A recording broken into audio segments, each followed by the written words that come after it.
Silakan.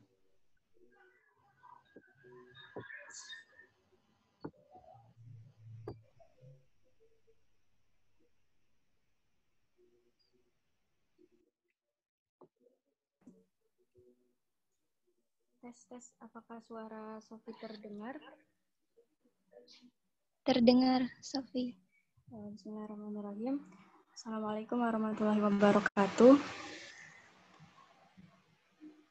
Assalamualaikum warahmatullahi wabarakatuh. Alhamdulillahirrabbilalamin. Segala puji bagi Allah yang telah mempertemukan kita kembali dalam mata kuliah Ekonomi Syariah Keuangan Internasional. Terus kami dari kelompok yang akan membahas tentang International Islamic Liquidity Management atau IILM yang akan melakukan presentasi pada sore hari ini.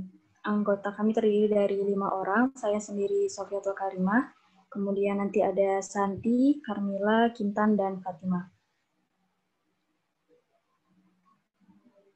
Boleh lanjut, Fatimah? Oke. Penjelasan di awal akan disampaikan oleh Sofi, selaku moderator juga, nanti selanjutnya akan diserahkan ke teman-teman yang bertugas. Nah, pada kesempatan awal ini, Sofi akan menjelaskan tentang apa itu ILM. Sebagaimana pada umumnya memulai presentasi terkait materi ini, tentu kita harus mengenal dulu materi apa yang sebenarnya hari ini kita pelajari gitu. IILM atau kepanjangan dari International Islamic Liquidity Management yang memiliki arti manajemen likuiditas Islam internasional, itu kita perlu memahami dulu tentang manajemen likuiditas karena ini yang menjadi kata kunci ya dalam memahami materi yang kami presentasikan hari ini. Apa itu manajemen likuiditas? Manajemen likuiditas itu bisa dikatakan sebagai perkiraan permintaan dana oleh masyarakat dan penyediaan cadangan untuk memenuhi kebutuhan. Jadi dia berkisar seputar penyediaan cadangan dana oleh suatu bank sentral, otoritas moneter, atau organisasi multilateral. Nah, bentuk mereka menyediakan dananya itu dalam menerbitkan instrumen keuangan yang sesuai dengan syariah. Tentunya sesuai dengan syariah karena judulnya International Islamic Liquidity Management ya, di taraf internasional. Yang sering digunakan kata internasionalnya itu dengan kalimat cross border ini. Cross border itu maksudnya lintas negara. Nah, kurang lebih seperti itu. Jadi kata kunci yang bisa kita pahami untuk materi hari ini itu manajemen likuiditas itu apa, kemudian cara kerjanya itu cross border atau lintas negara. IILM didirikan pada 25 Oktober 2010 di Kuala Lumpur, Malaysia. Sekilas sejarah atau kilas baliknya, di Agustus 2013, IILM menerbitkan sukuk dalam mata uang dolar AS pertama kalinya senilai 490 juta US dollar. Ini kayak track record mungkin yang menyebutnya. Jadi pertama kalinya IILM menerbitkan sukuk dalam mata uang dolar itu di tahun 2013. Kemudian untuk anggota atau pemegang saham IILM itu berasal dari Bank Sentral Indonesia atau BI, terus ada dari Kuwait, Luxembourg, Malaysia itu sendiri, Mauritius, dan berbagai macamnya, Turki termasuk Sudan, Turki, dan Uni Emirat Arab, serta termasuk IDB dan ICD yang sudah tertulis di slide ini. Lanjut. Nah, apa sih tujuan didirikannya IILM ini? Tadi kata kunci yang terkait manajemen likuiditas ya, atau penyediaan dana yang sudah Sofi jelaskan.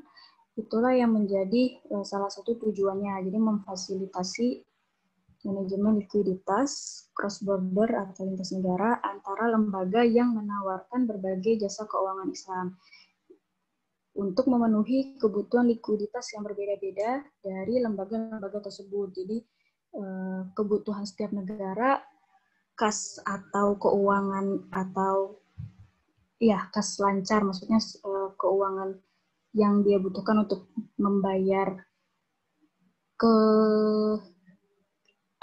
kebutuhan jangka pendek, nah yang sejenis itu bisa dibantu dengan adanya IILM ini kalau misalnya negara tersebut mengalami atau membutuhkan bantuan. Kemudian yang kedua, memupuk kerjasama regional dan internasional untuk membangun infrastruktur. Terakhir, ada tujuan lain yang mungkin diusulkan oleh Dewan Pengurus. Jadi, tujuan-tujuan yang tidak tercantum di sini apabila diajukan kepada Dewan Pengurus oleh anggota yang tadi yang berada di slide awal, kayak Bank Sentral Indonesia, Kuwait, Sudan, dan sebagainya macam itu, kalau memang mempunyai kebutuhan, itu mereka bisa mengusulkan ke Dewan Pengurus. Lanjut. Terakhir, maksudnya yang seperti dijelaskan terakhir di terkait struktur organisasi, terdiri dari majelis umum yang paling atas sebagai perwakilan dari semua anggota IILM, kemudian turun ke Dewan Pengurus atau Governing Board yang tadi bisa menerima usulan yang bertugas sebagai badan pembuat strategi dan kebijakan IILM. Nah, kemudian strukturnya turun menjadi 4 bagian ya. Ada Board Executive Committee, ada Board Audit Committee, ada Board X Management Committee, dan terakhir Syariah Committee. Masing-masing mempunyai tugas dan tanggung jawab tersendiri yang sudah terlampir di sini. Sofi coba bacakan. Intinya buat Board Executive Committee bertanggung jawab untuk mengawasi tingkah laku umum. Kemudian untuk yang audit, dalam bertanggung jawab untuk mengawasi pelaporan keuangan.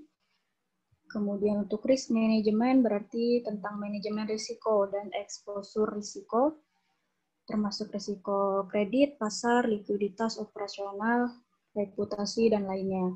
Komite Syariah IILM yang akan memberikan nasihat tentang semua hal yang berhubungan dengan syariah atau dengan ketentuan agamanya ya. Terakhir, Komite Kompensasi dan Remunerasi memfasilitasi kerjasama di antara anggota untuk mencapai tujuan strategis bersama dalam mendirikan IILM. Selanjutnya akan disampaikan oleh Kintan. Kepada Kintan dipersilakan. Baik, terima kasih Sofi. Selanjutnya di sini saya akan membahas mengenai COVID-19 dan sukuk IILM. Sebelumnya, apakah suara saya terdengar dengan jelas, teman-teman? Iya, aman. Baik. Nah, sebagai sedikit informasi mengenai sukuk IILM, jadi International Islamic Liquidity Management Corporation atau IILM yang berbasis di Kuala Lumpur berhasil melakukan lelang penerbitan sukuk berjangka pendek. Nah, dengan penerbitan bulanan yang sering sepanjang tahun, IILM telah mencapai jumlah total penerbitan kumulatif sebesar 7,5 miliar US dollar di tahun 2020. Nah, hal ini menunjukkan minat yang kuat dan berkelanjutan dari dealer utama dan investor, sehingga IILM akan terus menerbitkan sukuknya untuk memenuhi permintaan pasar dan kebutuhan likuiditas lembaga yang menawarkan jasa keuangan Islam. Selanjutnya berkaitan dengan wabah COVID-19. Jadi wabah COVID-19 ini memberikan jendela peluang bagi sektor pasar modal syariah, khususnya terkait penerbitan sukuk negara sebagai bagian dari strategi pemerintah untuk mendiversifikasikan pendanaannya untuk pembiayaan defisit fiskal. Nah, penerbitan sukuk ini akan membantu bank-bank Islam untuk meningkatkan laba atas investasi mereka dan juga untuk memperluas daftar agunan yang sesuai syariah untuk tujuan likuiditas. Penerbitan sukuk ini bukan hanya untuk membiayai defisit, namun penerbitan sukuk ini juga penting untuk membangun sebuah pasar yang liquid dan aktif. Nah, sehingga sukuk jangka pendek dari International Islamic Liquidity Management Corporation atau IILM ini dapat menjadi pilihan. Selanjutnya, nah di sini kami akan membahas sebuah artikel jurnal yang berjudul Keputusan Investasi Perbankan Nasional pada Sukuk International Islamic Liquidity Management atau IILM yang diterbitkan pada tahun 2018 dengan peneliti bernama Nadia Ifatul Ulya dan Rifki Ismail. Selanjutnya, di sini saya akan menjelaskan pendahuluan dari jurnal ini. Pertama, pertumbuhan industri perbankan ini saat ini diiringi dengan bertumbuhnya jumlah DPK atau dana pihak ketiga, di mana pada 3 tahun terakhir terdapat pertumbuhan lebih dari 30%. Hal ini terjadi karena perubahan zaman yang mengharuskan segala transaksi keuangan menggunakan jasa perbankan. Nah, bank awalnya memiliki fungsi sebagai tempat menyimpan dana. Namun, saat ini bank juga memiliki fungsi untuk mengelola dana, sehingga dana pihak ketiga yang masuk harus dikelola dengan optimal. Selanjutnya, peningkatan jumlah DPK ini berkaitan dengan likuiditas sebuah bank. Bank harus memiliki persediaan likuiditas yang cukup, namun di sisi lain, bank juga harus mengelola dana pihak ketiga, sehingga dapat memberikan imbal hasil. Manajemen likuiditas perbankan dapat pula dilakukan dengan valuta asing. Hal ini khususnya terjadi pada bank-bank yang memiliki cakupan operasional secara internasional. Sehingga bank-bank tersebut perlu memiliki instrumen investasi jangka pendek untuk meningkatkan efisiensi operasionalnya. Nah, inisiatif secara internasional telah dilakukan dengan melibatkan otoritas dari beberapa negara yang mengoperasikan industri perbankan syariah. Hasil diskusi kemudian diwujudkan dalam bentuk pendirian lembaga penerbit instrumen keuangan syariah yang beroperasi secara internasional, yaitu IILM. Pendirian lembaga IILM ini ditujukan untuk mengatasi keterbatasan instrumen likuiditas lembaga keuangan syariah, sehingga diharapkan aktivitas transaksi internasional lembaga keuangan, khususnya perbankan syariah, dapat lebih ditingkatkan lagi. Selanjutnya, nah berdasarkan latar belakang dan rumusan masalah yang telah dipaparkan sebelumnya, maka tujuan penelitian ini sebagai berikut. Yang pertama, untuk menganalisis keputusan investasi perbankan devisa terhadap sukuk IILM. Yang kedua, untuk menganalisis keputusan investasi perbankan devisa terhadap struktur sukuk, mata uang yang digunakan dalam berinvestasi, akad, tenor, marketabilitas, dan rating sukuk IILM. Dan yang terakhir, untuk merekomendasikan fitur yang dapat menarik minat perbankan devisa terhadap sukuk IILM. Selanjutnya, saya akan membahas mengenai, jadi ini kajian teori dari jurnal ini, dan saya akan membahas mengenai instrumen investasi pasar keuangan syariah. Nah, dengan ketersediaan yang terbatas,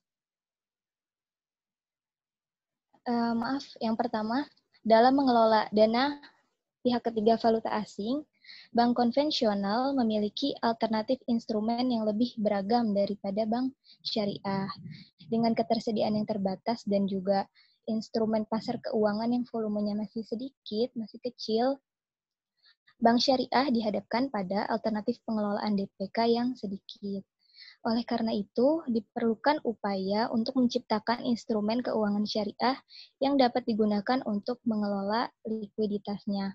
Karena perbankan syariah hanya dapat bertransaksi pada lembaga yang mematuhi aturan syariah. Lain halnya dengan bank konvensional yang tidak ada larangan untuk mengelola dananya di mana saja selama tidak melanggar aturan hukum yang berlaku. Selanjutnya,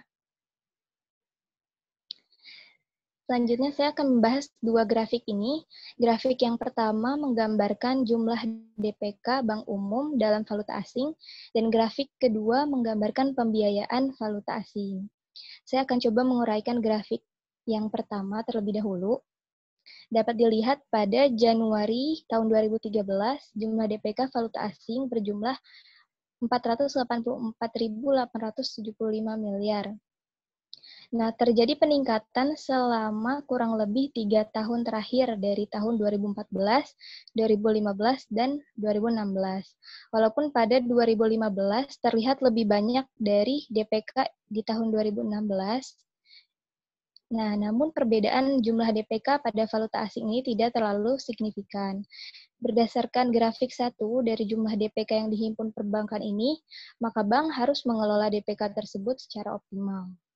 Selanjutnya, pada grafik 2, dapat dilihat bahwa pembiayaan valuta asing selama 3 tahun terakhir mengalami peningkatan dari mulai tahun 2014, 2015, dan 2016.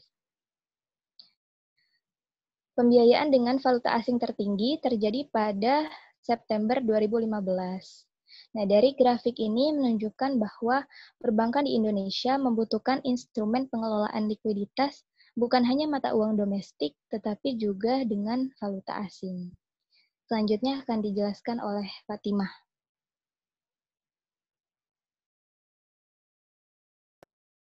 Ya, saya akan membahas kajian teori tentang surat berharga syariah negara atau SBSN. Sebelumnya suara saya apakah terdengar dengan jelas? Terdengar, Fatimah. Oke, baik. Surat berharga syariah negara atau SBSN dapat juga disebut sukuk negara adalah surat berharga atau obligasi yang diterbitkan oleh pemerintah Republik Indonesia berdasarkan prinsip syariah. Dalam penerbitan SBSN, mata uang yang digunakan adalah mata uang rupiah dan mata uang asing. Dasar hukum penerbitan SBSN adalah Undang-Undang Nomor 19 Tahun 2008 tentang SBSN. Dan peraturan pelaksanaannya yaitu PP Nomor 56 Tahun 2008 tentang Perusahaan Penerbit Surat Berharga Syariah Negara. Berdasarkan buklet Direktorat Pembiayaan Syariah, sukuk negara memiliki karakteristiknya tersendiri, yaitu yang pertama, SBSN diterbitkan oleh pemerintah atau Special Purpose Vehicle atau SPV. Yang kedua, dapat diperdagangkan atau tidak tergantung pada jenis akad dan persyaratannya. Yang ketiga, pembayaran imbal hasil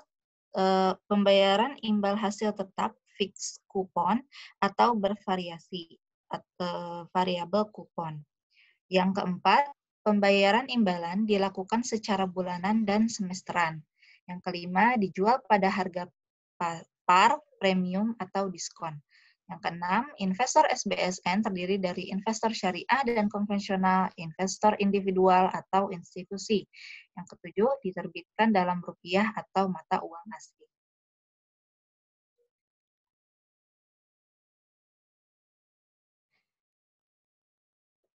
Nah, selanjutnya, struktur akad penerbitan sukuk negara yang telah ada secara umum dibagi 3, yaitu ijaroh sale and leaseback, ijaroh al-khodamat, dan ijaroh asset to be leased. Namun, pada Agustus 2016 lalu telah diterbitkan sukuk tabungan dengan akad wakalah. Jadi, ada 4. Nah, saya coba jelaskan satu persatu. Struktur sukuk dengan ijaroh sale dan leaseback merupakan jual beli suatu aset yang kemudian pembeli menyewakan aset tersebut kepada penjual. Akad yang digunakan adalah jual beli atau bai dan akad sewa menyewa atau ijaroh yang dilaksanakan secara terpisah. Penjualan aset pada dasarnya adalah penjualan hak manfaat atau beneficial title tanpa disertai dengan penyerahan fisik dan pemindahan hak kepemilikan atau legal title. Selanjutnya, sukuk ijaroh al-khodamat adalah sukuk yang diterbitkan dengan tujuan menyediakan suatu jasa tertentu dan menyebutkan fee atas penyediaan jasa yang dimaksud. Sehingga pemegang sukuk menjadi pemilik jasa dan berhak mendapatkan fee atas penyediaan jasa tersebut. Sukuk kemudian sukuk akad dengan ijarah asset to be list adalah sukuk yang diterbitkan dengan akad ijarah di mana objek ijarahnya sudah ditentukan spesifikasinya dan sebagian objek ijarah sudah ada pada saat akad dilakukan. Penyerahan keseluruhan objek ijarah dilakukan pada masa yang akan datang sesuai kesepakatan. Sukuk ijarah aset to be list merupakan surat berharga negara yang diterbitkan sebagai bukti kepemilikan atas bagian dari aset SBSN yang menjadi objek ijarah, baik yang sudah ada maupun yang akan ada. Nah, terakhir, sukuk wakalah atau SBSN dengan akad wakalah adalah sukuk wakalah bil istismar yang diterbitkan sesuai prinsip syariah sebagai bukti kepemilikan atas bagian dari aset dalam kegiatan investasi yang dikelola oleh perusahaan penerbit SBSN selaku wakil dari pemegang SBSN. Aset yang SBSN wakalah bisa berupa barang, jasa, proyek, atau aset lainnya yang sesuai syariah sebagai dasar atau underlying penerbitan SBSN wakalah. Dari keempat struktur akad di atas di presentasi melandasi berbagai jenis sukuk yang diterbitkan di Indonesia. Nah, selanjutnya saya akan sedikit menjelaskan tentang sukuk yang diterbitkan oleh IILM. Nah, yang pertama adalah mekanisme penerbitan sukuk IILM yang secara generalnya.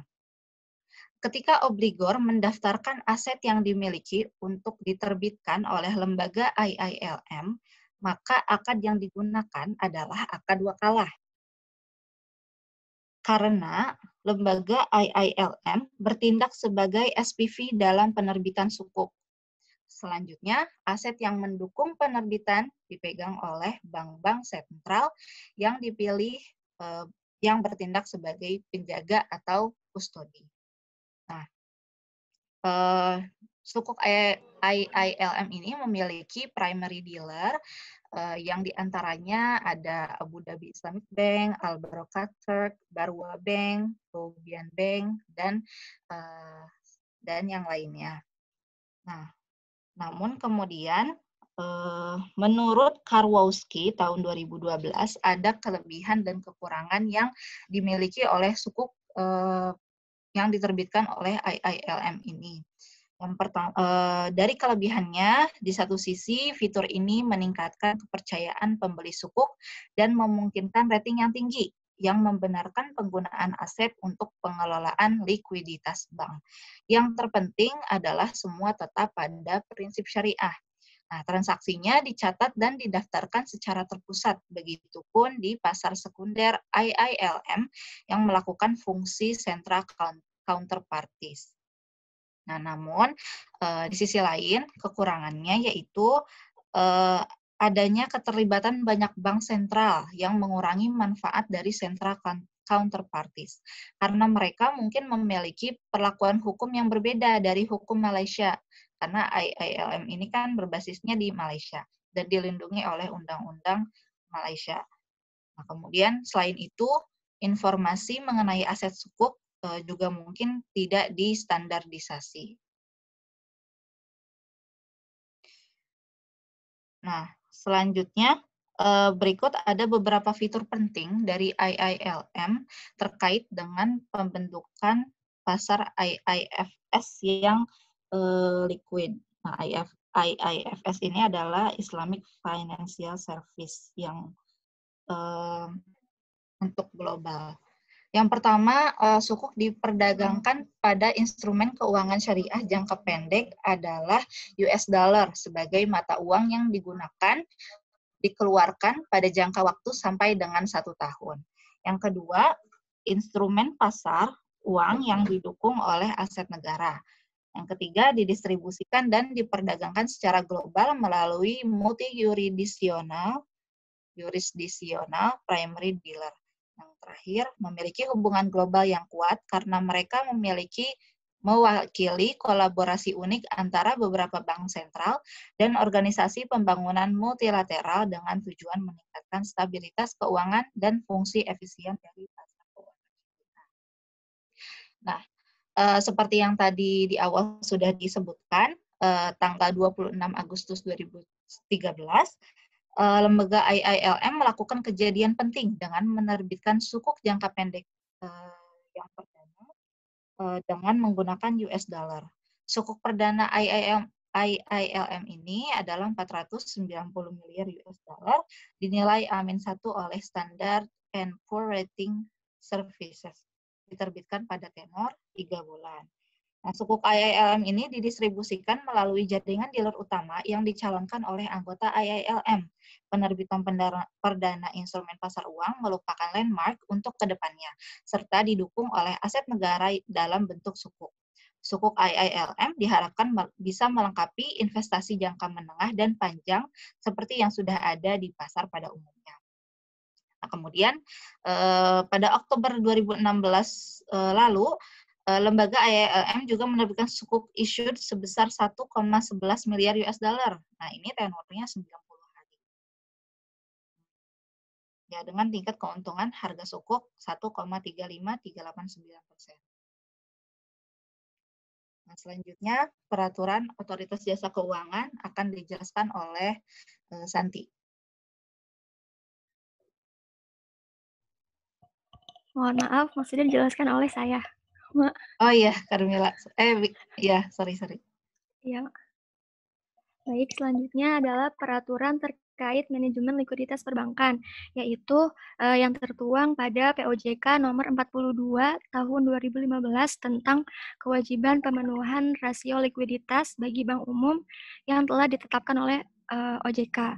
Nah, kecukupan likuiditas yang memadai ini dapat dipenuhi dengan memelihara kecukupan aset likuid berkualitas tinggi atau high quality liquid asset.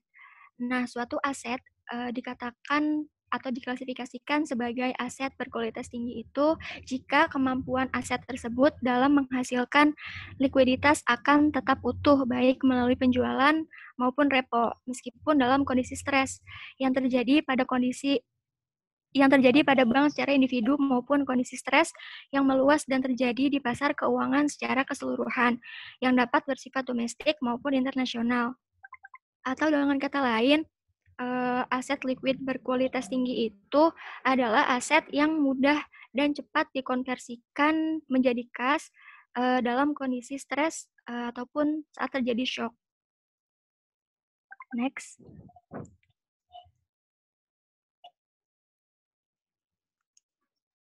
Metode penelitian akan dijelaskan oleh Santi. Oke, baik. Terima kasih, Mila. Sebelumnya, apakah suara saya terdengar jelas? Jelas.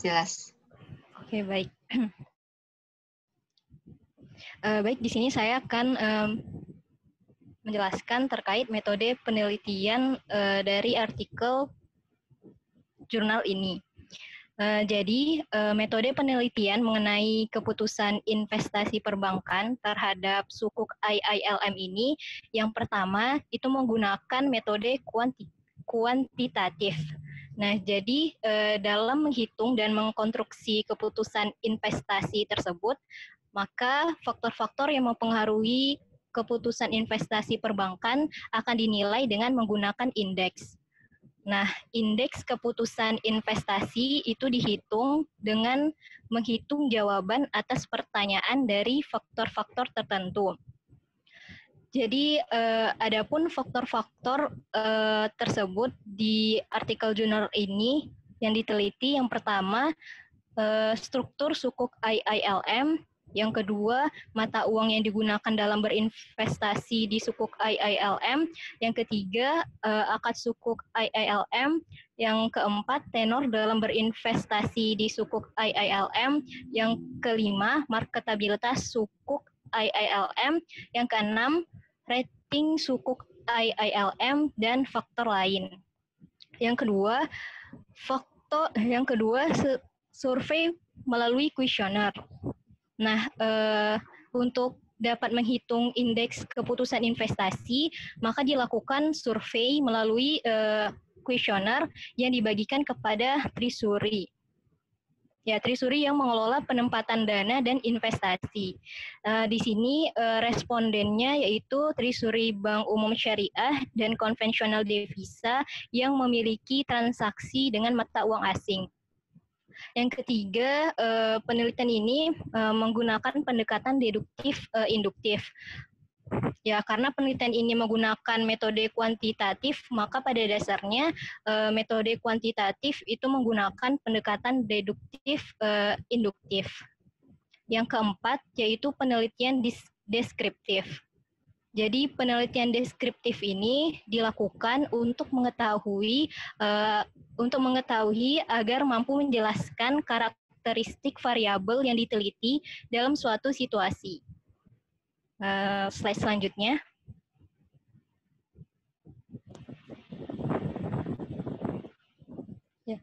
Ya, berikut hasil penelitian dan pembahasan. Nah, jadi di sini ada dua gambar. Gambar yang sebelah kiri yaitu grafik yang berupa perhitungan indeks keputusan investasi perbankan nasional pada sukuk IILM, yang mana ada 7. Terus di gambar sebelah kanan yaitu ada tabel yang berisi indeks keputusan investasi perbankan nasional pada sukuk IILM. Nah, di sini ada 4 kategori. Yang pertama sangat tinggi, yang kedua tinggi, yang ketiga moderat, dan yang ketiga rendah.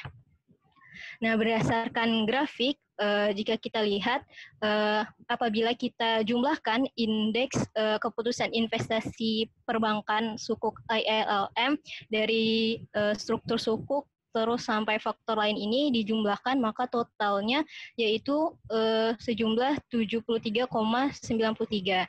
Nah, nilai indeks 73,93 ini masuk pada kategori tinggi. Slide selanjutnya. Ya, adapun hal-hal yang menyebabkan indeks keputusan investasi perbankan terhadap sukuk IILM ini tinggi. Yang pertama, struktur sukuk IILM itu dapat dilihat secara lengkap, mulai dari underlying asetnya sampai primary dealernya. Namun di Indonesia sendiri, IILM belum menunjuk primary dealernya. Yang kedua, mata uang yang digunakan dalam investasi sukuk IILM adalah US dollar. Yang mana kita tahu bahwa US dollar ini merupakan mata uang yang memiliki intensitas transaksi yang tinggi, sehingga sukuk IILM ini bisa menjadi instrumen investasi yang dapat digunakan dengan mata uang US dollar. Yang ketiga, tenor sukuk IILM yang sudah terbit memiliki rata-rata 3 bulan. Ya. Ya, sehingga sukuk IILM ini sesuai dengan kebutuhan bank, karena bank dalam mengelola dananya membutuhkan instrumen investasi dengan tenor 1 bulan sampai 3 bulan. Tentunya hal ini sesuai dengan kebutuhan bank yang ingin berinvestasi dengan tenor jangka pendek. Yang keempat, akad yang digunakan dalam praktik investasi pada sukuk IILM adalah ijarah sale and leaseback. Nah, akad ini itu telah diperbolehkan oleh DSN MUI sesuai fatwa DSN MUI nomor 71/DSN MUI/6/tahun 2008 tentang sale and leaseback, ya, sehingga transaksi pada sukuk IILM ini telah memenuhi Syariah compliance. Nah, selain itu juga dalam pengelolaan dananya, Bank Syariah itu memiliki keterbatasan dalam memilih instrumen. Oleh karena itu, instrumen yang digunakan harus sesuai dengan prinsip Syariah. Dan sukuk IILM itu bisa menjadi tempat bank syariah menginvestasikan dananya. Yang kelima, marketabilitas sukuk IILM sesuai dengan kebutuhan investasi atau pengelolaan likuiditas bank. Jadi faktor marketabilitas yang menjadi pertimbangan penting dalam berinvestasi pada sukuk IILM ini adalah frekuensi waktu berinvestasi atau tenor. Ya, karena sukuk IILM ini memiliki tenor jangka pendek dan juga bank membutuhkan investasi jangka pendek, maka sukuk IILM itu sesuai dengan kebutuhan investasi atau pengelolaan likuiditas bank. Yang keenam, rating sukuk IILM masuk pada kategori A1, yang mana masuk dalam investment grade. Yang ketujuh, faktor lain seperti imbal hasil sukuk IILM. Nah, tidak bisa dipungkiri bahwa memang tujuan utama dalam berinvestasi adalah menjaga nilai uang yang diinvestasikan dari inflasi dan mendapat imbal hasil. Slide selanjutnya.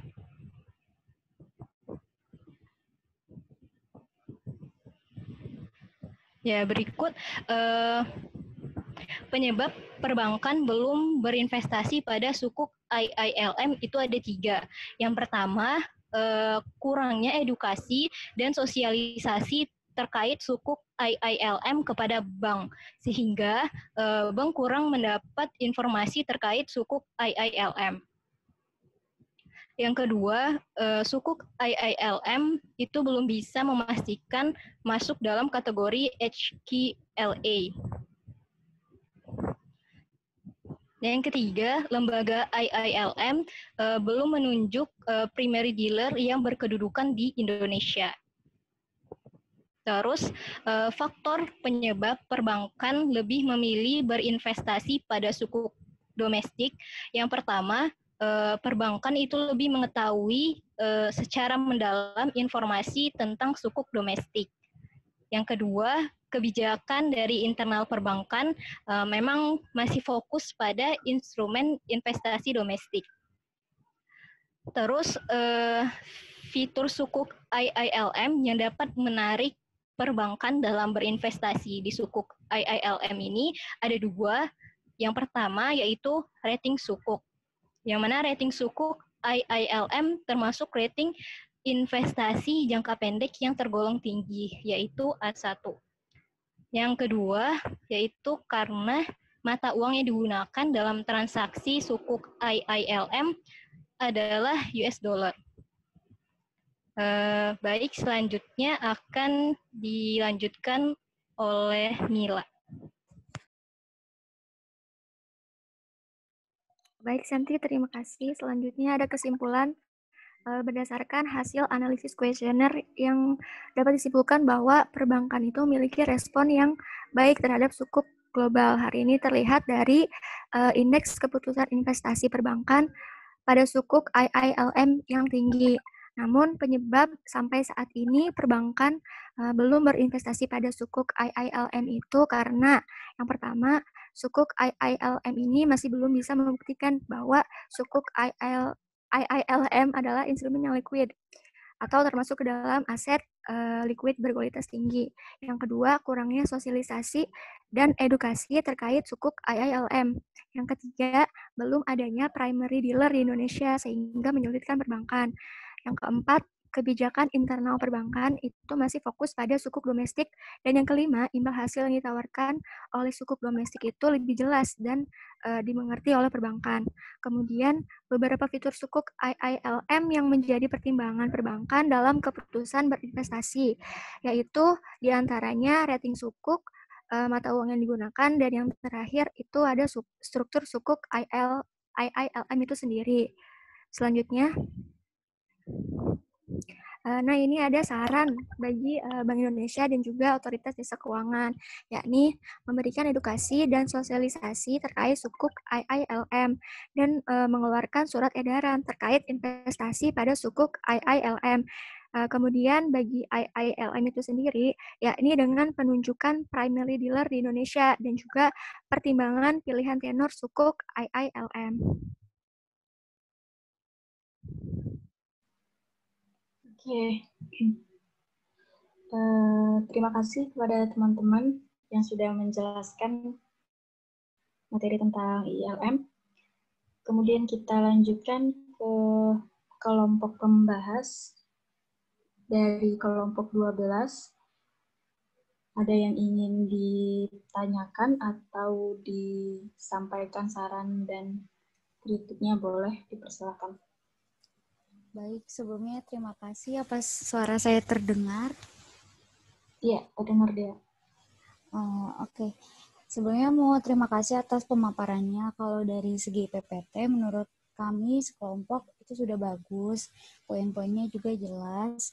Terus dari segi pemaparannya juga cukup jelas. Nah, di sini saya ingin bertanya, apa mungkin bisa dijelaskan lagi lebih detail mengapa rating sukuk menjadi salah satu fitur sukuk IILM yang dapat menarik perhatian perbankan dalam berinvestasi di sukuk IILM? Pelan-pelan deh, boleh tolong diulangin kenapa? Bisa dijelaskan mungkin lebih detail lagi mengapa rating sukuk menjadi salah satu fitur sukuk IILM yang dapat menarik perhatian perbankan dalam berinvestasi di sukuk IILM. Oke, jadi bertanya tentang rating sukuk ya? Iya. Oke, terima kasih kepada Dea. Kita tampung dulu. Iya. Mungkin satu pertanyaan lagi.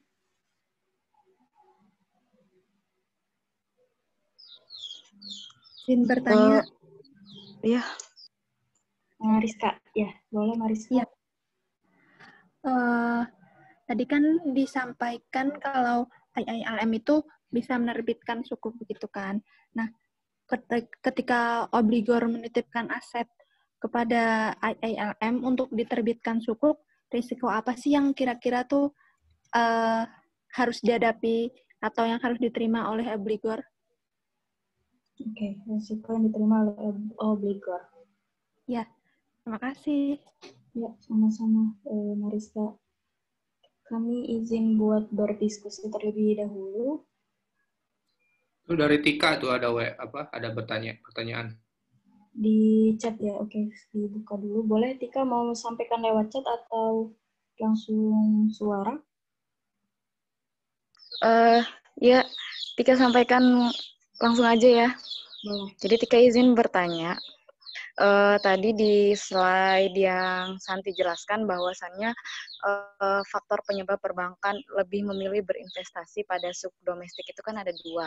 Yang pertama, perbankan lebih mengetahui secara mendalam informasi tentang sukuk domestik. Kemudian yang kedua, kebijakan dari internal perbankan memang masih fokus pada instrumen investasi domestik. Nah, kira-kira dari faktor yang pertama, informasi yang bagaimana sih yang didapatkan perbankan mengenai sukuk domestik sehingga perbankan tersebut lebih memilih berinvestasi pada sukuk domestik. Nah, informasinya itu tentang sukuk domestik itu gimana gitu. Selain dari imbal hasil yang ditawarkan oleh sukuk domestik lebih jelas dan dimengerti oleh perbankan. Kira-kira ada informasi lain nggak? Itu aja. Informasi yang menyebabkan mereka tertarik untuk membeli sukuk itu. Oke. Sebelumnya Tika dari kelompok pembahas atau bukan, Tika dari kelompok 8. Oke. Kita keep dulu. Ya. Makasih Sofi. Ya, sama-sama. Berarti tadi kalau dari kelompok pembahas ada dari Dea terkait rating sukuk sama Mariska terkait risiko obligor ya. Dari teman-teman kelompok kita, adakah yang sudah menjawab? Maksudnya sudah siap untuk menjawab? Aku deh, Fatimah, mau jawab pertanyaan Mariska ya. Apa saja resiko yang diterima oleh obligor ketika menitipkan aset pada lembaga IILM untuk diterbitkan sukuknya. Nah, Menurut Siblak pada tahun 2012 dituliskan bahwa ketika obligor menitipkan aset pada lembaga IILM untuk diterbitkan sukuknya, itu dia akan menggunakan akadnya wakalah atau secara harfiah dia adalah perwakilan yang surat berharga yang diterbitkan dengan tujuan membeli aset tertentu yang diberikan kepada wakil atau agen untuk manajemen. Nah, otomatis kalau misalkan kita seperti memberi kepada wakil gitu, itu kan perlu biaya ya untuk imbalan dari layanannya, dari layanan si wakil atau agen tersebut. Nah, itu resiko pertama, perlu biaya untuk imbalan. Nah, yang kedua, obligor juga harus menyanggupi untuk membeli aset pada saat jatuh tempo dengan harga yang disepakati seperti itu. Jadi kurang lebih menurut Siblak tahun 2012 ada 2 resikonya. Gitu. Apakah sudah jelas, Mariska? Sudah, Fatimah. Terima kasih. Ya, terima kasih kembali. Oke, terima kasih Fatimah.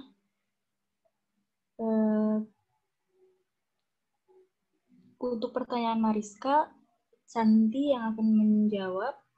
Sebelumnya, mohon maaf, maksudnya pertanyaan dia. Sebelumnya tadi ingin memastikan lagi kepada Tika, slide yang Tika maksud penyampaian Santi, slide yang ke berapa atau yang sedang ditampilkan ini ya? Informasi yang... Iya benar. Slide yang ini, yang faktor penyebab perbankan lebih memilih berinvestasi pada sukuk domestik. Nah, itu kan faktor yang pertama kan, perbankan lebih mengetahui secara mendalam informasi tentang sukuk domestik. Nah, kira-kira informasi seperti apa yang diperoleh perbankan mengenai sukuk domestik? Selain dari imbal hasil yang ditawarkan jelas gitu. Oke, terima kasih untuk penjelasan ulangnya. Untuk pertanyaan Dea, akan dijawab oleh Santi. Kepada Santi, dipersilakan. Oke, baik. Terima kasih, Sofi. Ya, jadi saya akan mencoba menjawab pertanyaan dari Dea. Nah, kenapa fitur sukuk IILM yang direkomendasikan atau yang menarik perbankan dalam berinvestasi di sukuk IILM ini, terutama pada rating sukuk IILM, seperti yang sudah dijelaskan tadi, bahwa rating sukuk IILM ini itu termasuk rating investasi jangka pendek yang tergolong tinggi, yaitu A1. Nah, maksudnya karena ratingnya ini termasuk A1, berarti termasuk dalam investment grade. Nah, maksud investment grade yaitu memiliki kemampuan untuk menyelesaikan tanggung jawabnya. Jadi, karena rating instrumen investasinya ini tinggi, maka risiko yang akan diterima oleh investor itu akan lebih kecil, karena akan ditanggung jawabkan oleh sukuk IILM ini. Selain itu juga, perusahaan yang memberikan rating kelompok A ini itu juga sudah diakui oleh Bank Indonesia, yaitu Standard & Poor's. Sehingga perbankan tentunya lebih utama mempertimbangkan rating sukuk. Seperti itu, Dea. Apakah sudah terjawab pertanyaannya? Sudah, terima kasih. Ya, sama-sama Dea.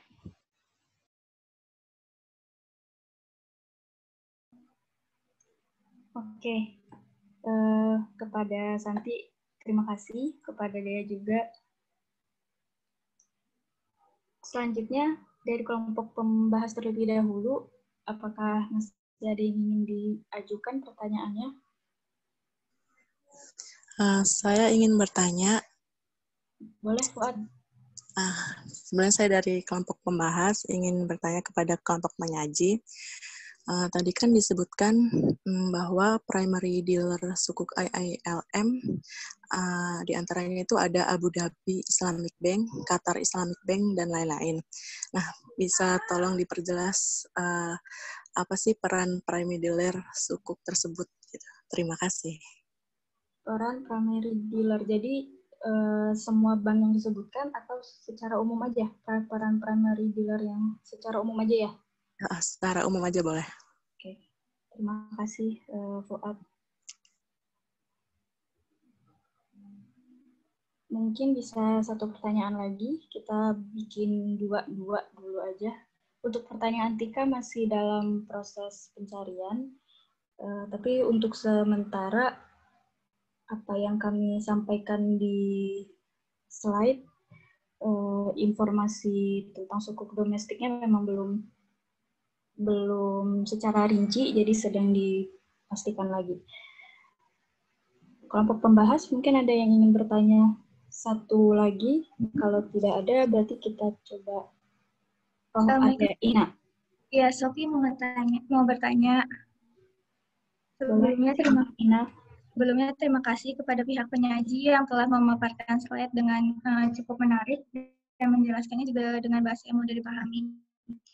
Baik, di sini saya Nana Rahma dari tim pembahas ingin menanyakan apakah ada persyaratan tertentu untuk menjadi anggota dari International Islamic Liquidity Management, dan bagaimana sumber pendanaan yang dilakukan oleh lembaga tersebut dalam membiayai kegiatan operasionalnya. Terima kasih. Oke, sama-sama. Berarti apakah ada persyaratan dan bagaimana sumber pendanaan ya? Ya, betul, Sofi. Oke, kita tampung dulu untuk berdiskusi. Mohon ditunggu, teman-teman.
Baik, saya akan mencoba menjawab pertanyaan dari Fuad ya, mengenai peran dari primary dealer.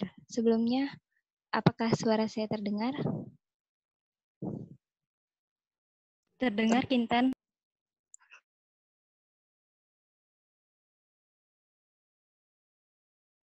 Baik.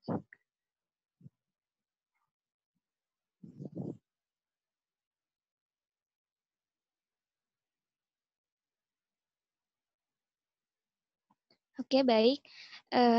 Sebelumnya, saya akan menjelaskan mengenai primary dealer itu sendiri.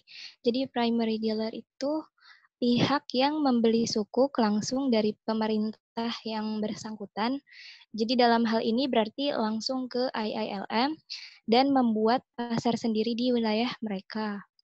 Nah, pembuatan pasar sendiri ini memiliki peran yang besar untuk menstimulasi pasar keuangan secara keseluruhan dan secara signifikan dapat meningkatkan likuiditas di pasar kedua.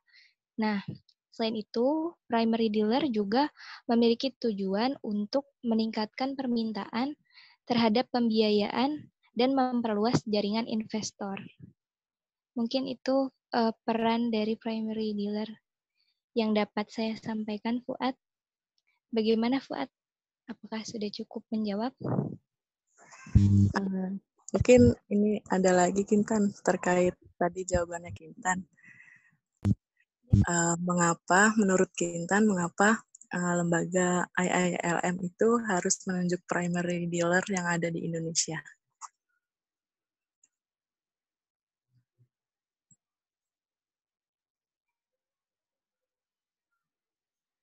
Baik, Fuad. Sebentar akan saya jawab ya.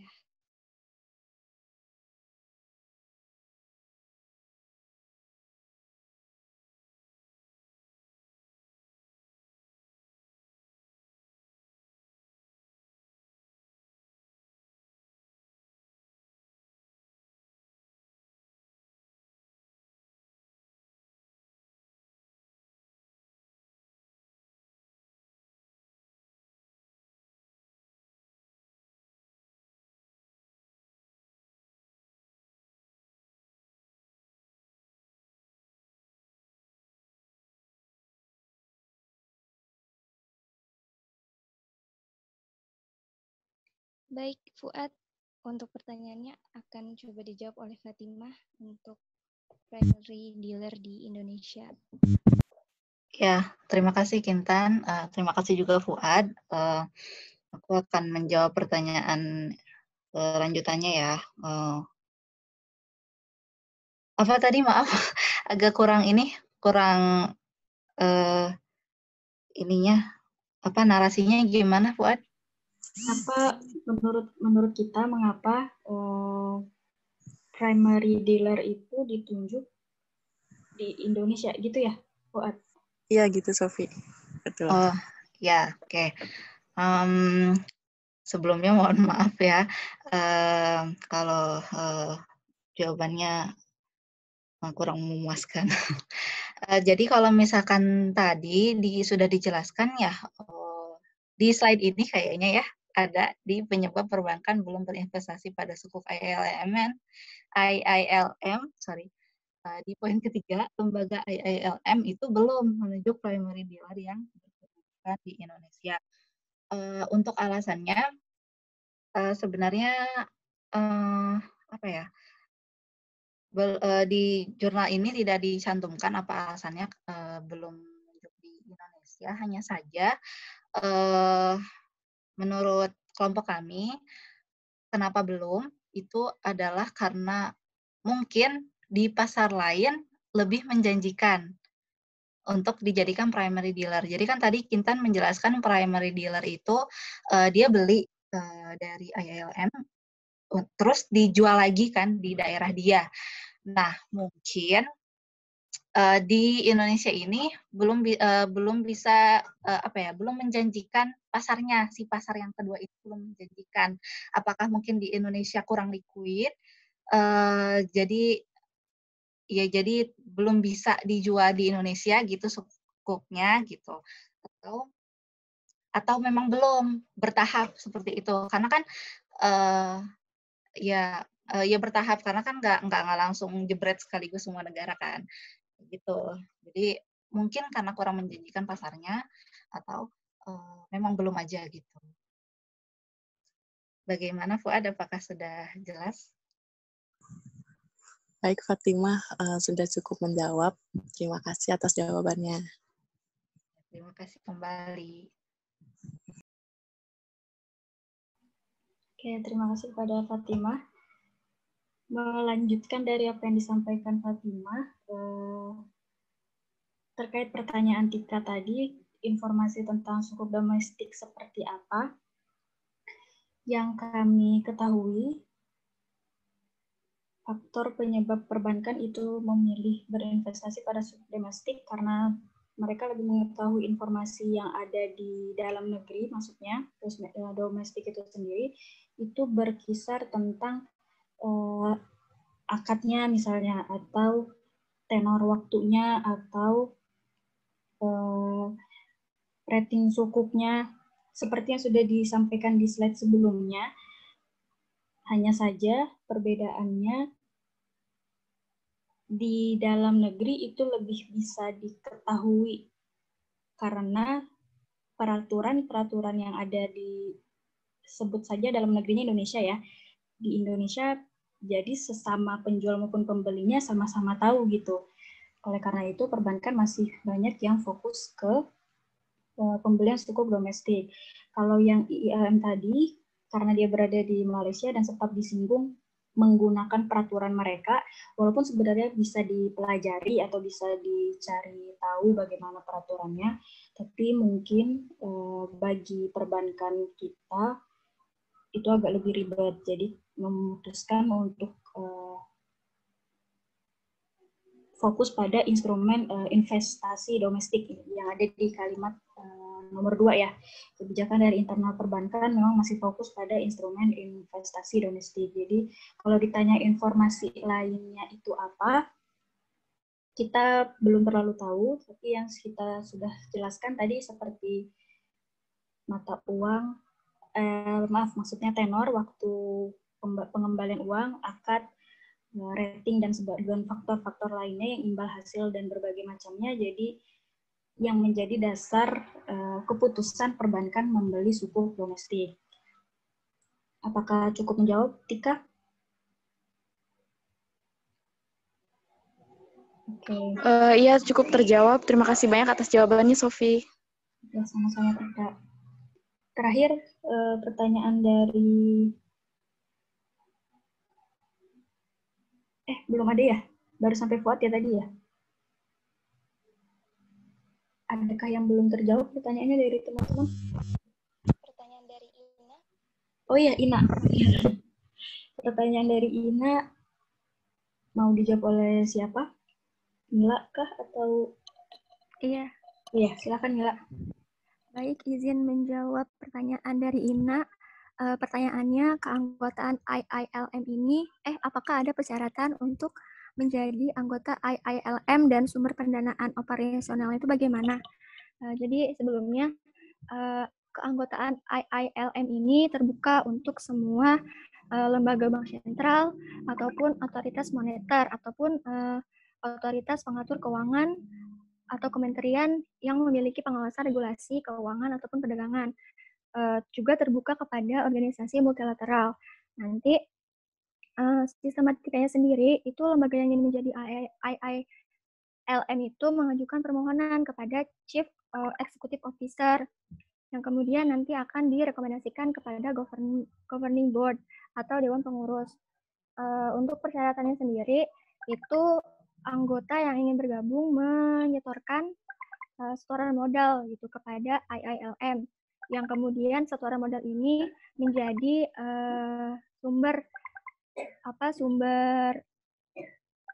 dana bagi IILM untuk melakukan kegiatan operasionalnya. Selain itu, untuk pendanaannya sendiri, IILM itu mendapatkan fee atau ujroh ya sebagai karena dia telah menjadi SPV atau lembaga penerbit gitu.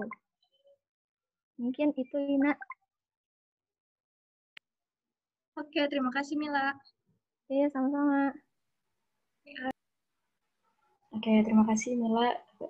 Mudah-mudahan menjawab pertanyaannya tadi. Sebelumnya waktu kita masih adakah Pak atau sudah cukup? Atau masih bisa buat... Silakan kalau masih ada pertanyaan, satu atau dua lagi. Oke. Satu atau dua pertanyaan lagi, berarti di luar kelompok pembahas ya. Pada teman-teman yang ingin bertanya, dipersilakan.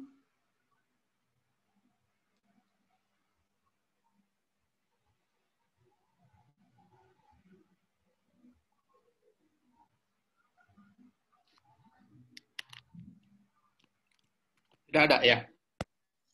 Oke. Sepertinya belum ada, Pak. Oke. Terima kasih. Berarti dicukupkan dulu aja. Ya. Oh ya. Terima kasih kepada atas perhatian teman-teman dan juga kelompok, maksudnya teman-teman di kelompok kami yang sudah membantu menjawab dan respon dari teman-teman pembahas, kelompok pembahas. Mohon maaf apabila ada kata-kata yang mungkin kurang dimengerti atau terlalu berbelit-belit. Kami akhiri. Billahi taufiq wal hidayah. Wassalamualaikum warahmatullahi wabarakatuh. Waalaikumsalam warahmatullahi wabarakatuh.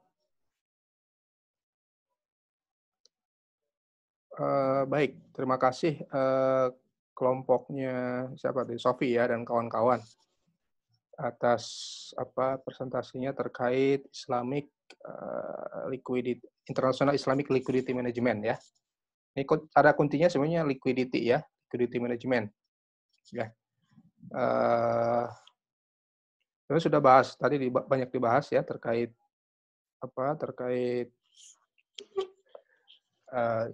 liquidity-nya dan juga terkait liquidity management ya. Jadi ini sebenarnya ILM ini kayak arisan lah karena petik ya.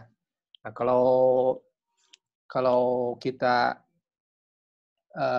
penerbit sukuk kan biasanya kalau ada domestik ya, pemerintah dan juga corporate ya, corporate sukuk. Walaupun sebenarnya lebih banyak corporate sukuk juga, lebih banyaknya corporate sukuk gitu ya di Indonesia itu. Jadi ini tantangan juga sebenarnya. Bagusnya sih, sebaiknya sih sebenarnya juga corporate sukuk ya, bukan hanya pemerintah. Nah tadi ada pertanyaan ya terkait kenapa terutama ya, kenapa lebih memilih sukuk domestik kan ya, banyaknya bank itu. Ingat kita masuk dulu lah sebenarnya ke pembahasan terkait bank dulu ya, bahwa bank itu memang ini kan gini ya, ini neracanya ya, aset liabilitas ya. Asetnya ini, nah ini posnya pos aset ya, ada di pos aset di sini. Terserah ini penempatan pada Bank Indonesia, penempatan pada bank lain, investasi pada surat berharga. Nah ini kan berarti surat berharga bukan hanya negara ya, bisa juga sukuk ya, sukuk baik sukuk korporat atau sukuk yang di luar negeri. Jadi masuknya ke sini dulu ya. Jadi bank ini tentu kenapa sih ini ada concern harus menempatkan di ILM. Tentu saja kan kalau bank kan mereka punya liabilitas ya dari DPK, di mana DPK ini kan atau dana pihak ketiga ini kan salah satunya juga ini dana sirkah temporer ya. Jadi ini harus diinvestasikan lagi gitu ya. Dan nanti dalam bentuk aset gitu ya. Jadi liabilitas bank ini kan harus bank itu kan investment manager sebenarnya ya. Jadi bank syariah ini. Nah, salah satu instrumen yang bisa dijadikan alternatif buat bank syariah gitu ya di Indonesia itu adalah ya penempatan ya. Jadi sih banyak pilihannya, bisa di Bank Indonesia, di bank lain, bisa investasi di surat berharga ya. Baik di dalam negeri atau di luar negeri. Nah, sukuk ILM ini masuknya ke sini ya. Masuknya ke sini. Nah, itu yang pertama. Kita harus tahu dulu konsep di mana sih sebenarnya masalahnya gitu ya. Nah, yang kedua, tadi kan sudah dibahas adanya di situ ya. Adanya di sini. Nah, tentu namanya aset ya, namanya aset ini kan ada risikonya kan. Risiko salah satunya itu risiko likuiditas ya. Nah, flashback dulu bahwa bank sentral itu dihadapkan pada ini ya, terkait manajemen risiko itu dihadapkan pada masalah pertama ada credit risk, equity investment risk, market risk, liquidity risk. Nah, itu ya. Rate of return risk, ya operational risk. Nah, ini kebanyakan sebenarnya bagaimana mereka bank sentral atau bank syariah itu mengelola asetnya ya, asetnya karena kalau aset kan bisa naik turun gitu kan, bisa naik turun dan juga liquid atau tidak gitu ya. Jadi tadi itu disebut satu betul bisa jadi return-nya tinggi, tapi kalau tidak liquid kan bahaya juga gitu kan. Itu ya. Nah, yang pertama credit risk ya. Credit risk itu tentu kalau di bank syariah mungkin ini sudah di-cover oleh equity risk ya, equity investment risk karena akad-akad bank syariah itu sebenarnya tidak credit based, tapi ada sih ya kredit itu. Jadi terkait settlement-nya atau ada court gitu ya. Yang sifatnya court gitu ya. Nah, terutama nih equity risk ya, equity investment. Jadi bank syariah ini tentu dihadapkan pada seberapa menguntungkan gitu equity investment itu, dan seberapa liquid ya, seberapa itu bisa dicairkan gitu ya, dan seberapa berkualitas. Nah ini terkait kualitas ini penting ya, karena ini akan jadi patokan bagi bank syariah ini, bahkan menjadi regulasi bank sentral dan juga OJK ya, bahwa kalau dalam aset itu ada bobot risiko yang terlalu tinggi, nah nanti akan menyebabkan nilai ATMR-nya itu tinggi ya, nilai ATMR tinggi. Kan aset tertimbang menurut risiko gitu ya, ATMR ya. Jadi kan nanti kalau ATMR tinggi, nanti asetnya tidak terlalu berisiko, ya risikonya bisa karena kreditnya, bisa juga karena bisa karena return-nya, bisa karena market-nya, bisa juga karena liquidity-nya ya. Bisa jadi karena liquidity-nya. Terutama tadi ada juga masalah siapa penerbitnya gitu kan. Siapa penerbitnya. Nah, ini liquidity risk ya. Nah, ini masuknya ke situ ya. Jadi kenapa sih concern bagi Bank Sen? Tadi banyak pertanyaan, kenapa concern-nya justru masuknya ke domestik saja gitu kan. Nah, kita harus cek ya bahwa di sini ada surat edaran ya OJK ya. Di sini OJK ini perhitungan aset tertimbang menurut risiko. Nah, inilah yang dijadikan dasar gitu ya pemilihan investasi oleh bank syariah ya. Tentu bank syariah itu ingin taat aturan, yang kedua ya ingin asetnya itu berkualitas gitu ya. Nah, aturan ini bisa kalian cek ya.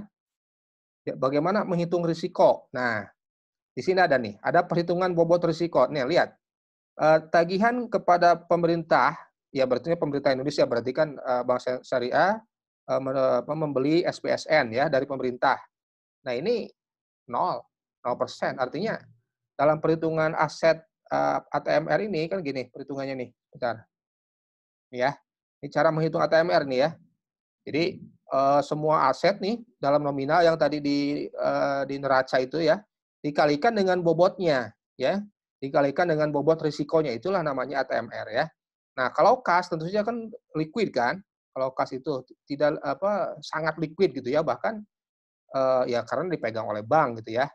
Itu 0% risikonya, bobot risikonya, sehingga dalam perhitungan ATMR akan 0 ya. Tidak ada risiko gitu ya. Giro juga sama, dan penempatan pada BI itu 0 juga persen ya. Giro pada bank lain ada risikonya 20% ya. Penempatan pada bank lain 20%. Investasi pada surat berharga 50%. Ini dari mana nilai-nilai ini? Piutang terus ke depan sampai ada yang bahkan 100% nih, pinjaman kort ya, pinjaman piutang 100%. Nah, ini dari mana nilai-nilainya? Tadi nilainya itu dari sini. Ya. Jadi kalau SBSN kan kita tagih kepada pemerintah Indonesia, kepada pemerintah Indonesia. Pemerintah kan nggak mungkin gagal bayar kan? Pemerintah tidak mungkin gagal bayar, artinya 0% risikonya. Tagihan kepada pemerintah negara lain. Nah, ini mulai ya. Nah, ini kan sudah ada entitas di luar negeri ya. Nah, ini tergantung pada peringkatnya. Tadi kan peringkatnya apa tadi? Peringkat itu A minus ya. A1, Pak. A1 ya. A1 itu mana kira-kira? Ini ya. Ya ini ya mungkin ya di sekitar sini ya 20% ada risikonya. Ya. Jadi kecuali kalau risikonya AAA atau sampai AA minus nih ya. Ini 0%. Nah, risikonya kan baru sampai sini ya. Jadi masih ada risiko 20%. Nah, compare tuh misalnya ya udahlah terbitkan di domestik beli SPSN pemerintah saja 0%. Makanya kalau kita cek ya, coba penempatan bank syariah itu di SBSN itu tinggi sekali. Bahkan pembeli SBSN itu atau Islamic government bond yang lain bahkan ini dominannya adalah perbankan. Dominannya perbankan. Karena apa? Ya mungkin return-nya tidak sebesar yang lain mungkin ya. Tapi kan risikonya 0. Nah, kenapa risiko 0 itu dipilih? Ya karena tadi risiko 0 dipilih karena pasti ini lebih besar dari ini kan, ya ini rate of return-nya atau pengembaliannya kan pasti lebih besar dari ini. Artinya nggak ada risiko kan. Jadi ya insya Allah ini bisalah dana sirkah temporer itu yang dari DPK bisa dikembalikan hanya dengan membeli SBSN. Jadi zero risk gitu. Ini misalnya SBSN itu berapa? 6% atau berapa persen gitu ya. Di sini misalnya hanya 2%, kan ada spread 4%. Ya, seperti itu. Instead of di sini mungkin kalaupun ada risiko rate of return-nya terlalu tinggi gitu ya atau yield-nya tinggi, tapi kan masih ada risiko 20% sehingga akan memboboti perhitungan ATMR-nya yang semakin besar gitu ya. Nah, itu kira-kira ya. Jadi nah ini bahkan ada ya sama ini ya. Ini sektor publik. Ya kira-kira di sinilah ya kalau itu ya. Kira-kira di situ. Nah, tadi bagusnya apa sih? Kan tadinya bagusnya itu apa tadi pengennya? Pengennya adalah HQLA itu ya. HQLA itu apa sih? Nah, kira-kira di sini HQLA itu. Jadi kriteria high quality high quality and liquid asset gitu ya. Sudah berkualitas liquid, ini jarang sebenarnya kan biasanya gini, biasanya itu ada trade off ya. Satu dari 3 hal sebenarnya trade off-nya itu. Satu, yield yang tinggi biasanya dijanjikan oleh yang tidak liquid kan. Semakin besar maturity-nya itu semakin tidak liquid, biasa kan karena long term kan. Atau penerbitnya yang tidak berkualitas gitu kan. Nah, itu biasanya kontradiktori. Nah, ini tingginya HQLA besar sekali. Sudah dia liquid dan juga kualitas ininya berkualitas itu pemeringkatnya. Nah, itu kan pasar yang aktif, tuh volatilitas pasar yang rendah gitu kan. Historis secara historis bukan aset yang diinginkan pelaku pasar, belum terjadi krisis. Ini berat sekali gitu persyaratan-persyaratan ini sehingga inilah yang tidak bisa belum bisa dipenuhi oleh sukuk ILM ini. Itu kira-kira ya kenapa ini menjawab menjawab pertanyaan kenapa sih dari survei Pak Rifki Ismail dengan siapa tadi mahasiswa satu lagi ya itu ternyata ya betul masih sudah atraktif gitu ya, sudah atraktif tetapi masih kalah atraktif, sebenarnya bukan kalah atraktif dari sisi yield-nya, tetapi kalah apa? Kalah risikonya gitu ya. Jadi lebih berisiko gitu, lebih berisiko dengan membeli sukuk internasional gitu ya. Jadi walaupun sebenarnya dari sisi sukuk pun kita bukan kekurangan di Indonesia itu bukan kekurangan sukuk ya. Jadi banyak sekali kita itu menerbitkan sukuk. Bahkan coba dicek ya berita terbaru itu bahwa penerbit sukuk itu didominasi 2 negara itu, yang satu Indonesia, yang satu Malaysia, kedua Indonesia gitu ya. Jadi mungkin karena membutuhkan dana untuk pembangunan gitu ya. Jadi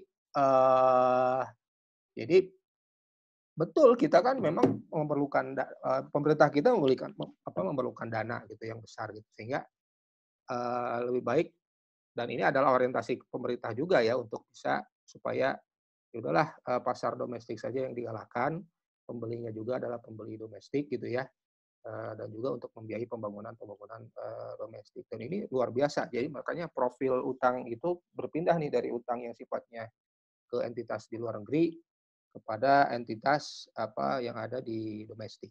Itu kira-kira ya bisa menjawab menjawab kenapa bottleneck ini belum bisa bukan bottleneck sih, nggak apa-apalah salah satu instrumen silakan kalau mau membeli sukuk ILM gitu ya, tapi ada yang lebih atraktif.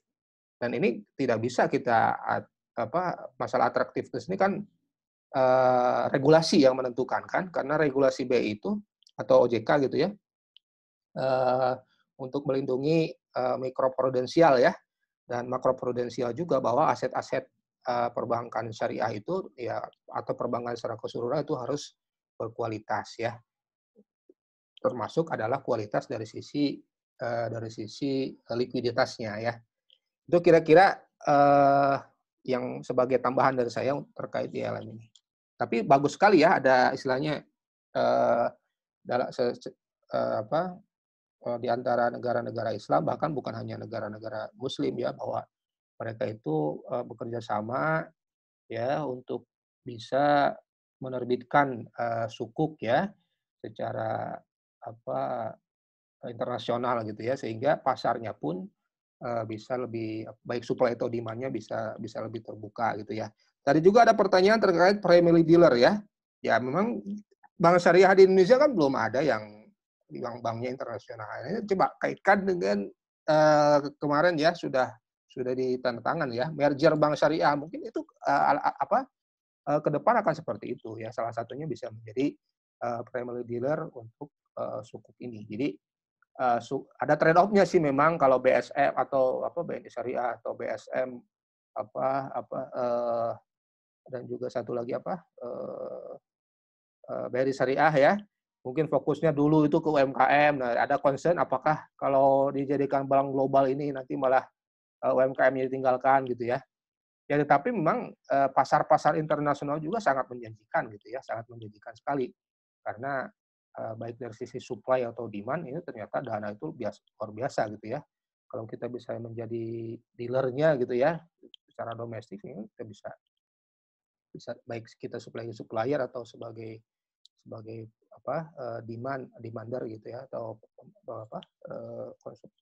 pembeli sukuknya tuh bisa gitu dengan adanya primary dealer. Itu kira-kira tambahan dari saya.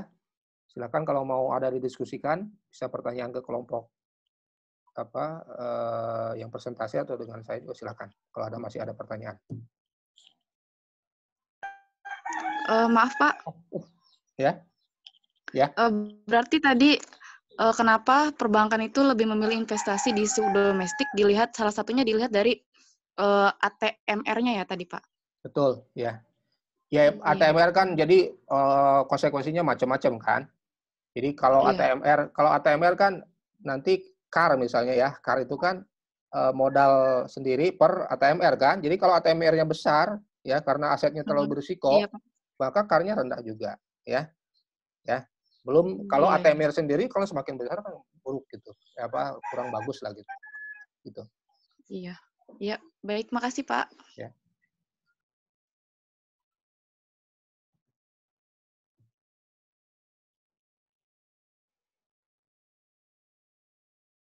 Ada lagi pertanyaan? Atau diskusi yang perlu diskusikan? Kalau tidak ada, kita akhiri kuliah EXI kali ini ya dengan bacaan hamdalah dan doa kafaratul majelis.